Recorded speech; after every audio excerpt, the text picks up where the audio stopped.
ഈ ഒരു വീഡിയോ നിങ്ങൾക്ക് കഴിയുന്ന ആളുകളിലേക്ക് പരമാവധി നിങ്ങൾ ഷെയർ ചെയ്യണം. പല തുള്ളി പെരുവെള്ളം എന്നാണല്ലോ. കഴിയുന്ന ആളുകളൊക്കെ ഷെയർ ചെയ്ത് അവർക്ക് കഴിയുന്ന രൂപത്തിൽ അവരെ സഹായിച്ചോട്ടെ. അരീക്കോട് മജ്മഅിന് കീഴിൽ ഉത്തരേന്ത്യയിൽ പ്രവർത്തിക്കുന്ന ഒരു വിങ്ങാണ് സേക്രഡ് നാഷണൽ എന്ന് പറയുന്നത്. സിദ്ദീഖികളുടെ പൂർവ്വ വിദ്യാർത്ഥി സംഘടനയാണ് സേക്രഡ് എന്ന് പറയുന്നത്. അതിന് കീഴിൽ നാഷണലായിട്ട് ഉത്തരേന്ത്യൻ ഭാഗങ്ങളിൽ പ്രവർത്തിക്കുന്ന ഒന്നാണ് സേക്രഡ് നാഷണൽ എന്ന് പറയുന്നത്.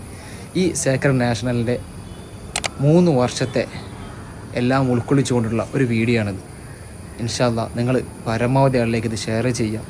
അവർ മുഖേന ഉത്തരേന്ത്യൻ ഗ്രാമങ്ങളിലുള്ള ആളുകൾക്ക് ഒരു കൈത്താങ്ങാങ്ങി മാറിയാലോ. വിദ്യയുടെ വെളിച്ചമെത്താത്ത ഉത്തരേന്ത്യൻ ഉൾഗ്രാമങ്ങളിലേക്ക് അറിവിന്റെ നുറുങ്ങുവെട്ടവുമായി ചെന്നിറങ്ങിയ സേക്രഡ് നാഷണൽ 3 വർഷങ്ങൾക്കിപ്പുറം വലിയൊരു വിദ്യാഭ്യാസ വിപ്ലവത്തിന് തിരികൊളുത്തുകയാണ്.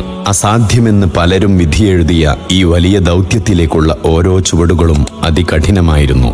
ഇന്ന് ജൂൺ 10 സേക്രഡ് നാഷണലിന്റെ ഉത്തരേന്ത്യൻ ദൗത്യത്തിന് 3 ആണ്ട് തികയുമ്പോൾ ഒഴുക്കിയ വിയർപ്പിന് സൗരഭ്യമേറെയാണ്. അക്ഷരങ്ങളെ കൂട്ടി വായിക്കാൻ പോലും ബുദ്ധിമുട്ടിയിരുന്ന വിദ്യാലയങ്ങളുടെ പടിക്കെട്ട് പോലും കാണാതെ ചേറുപറ്റിയ കുപ്പായങ്ങളിൽ ഞങ്ങൾക്ക് മുന്നിൽ വന്നിരുന്ന ഒരു പറ്റം നിഷ്കളങ്ക ബാല്യങ്ങളെ സ്വപ്നം കാണാൻ പ്രാപ്തമാക്കിയതിൽ ചാരിതാർത്ഥ്യമുണ്ട്.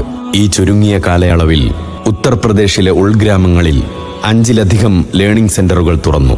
സേക്രഡ് നാഷണൽ അക്കാദമിയുടെ വെട്ടത്തിരുന്ന് 300-ൽ പരം വിദ്യാർത്ഥികൾ അറിവ് നുകർന്നുകൊണ്ടിരിക്കുന്നു. ദാരിദ്ര്യത്തിന്റെ മേച്ചിൽപ്പുറങ്ങളായ 30ഓളം ഗ്രാമങ്ങളിൽ മീൽ ടു സ്മൈൽ പദ്ധതിയിലൂടെ ആയിരക്കണക്കിന് മനുഷ്യർക്ക് ദിനേന ഭക്ഷണപ്പൊതികൾ എത്തിച്ചു നൽകി വരുന്നു.